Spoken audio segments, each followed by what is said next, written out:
మహబూబాబాద్ జిల్లా మరిపెడ శివార్లో మిర్చి పరిశ్రమ విద్యా హెర్బెల్ల నుంచి రాత్రి సమయంలో ఒక్కసారిగా వెలువడిన కాలుష్య వాయువుల మాటున తాళలేక పట్టణవాసులు ఆందోళనకు దిగారు.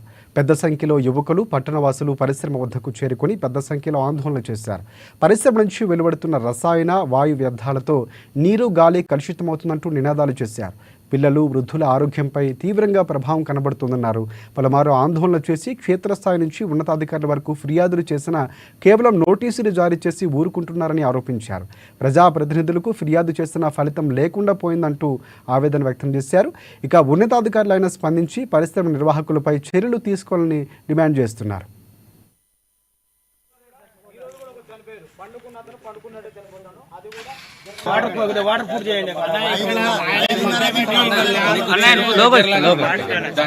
ఇంకోటి ఏంటంటే మా దాంట్లోనే మా వాళ్ళు పెట్టి మాకు గొడవలు పెట్టిస్తారు.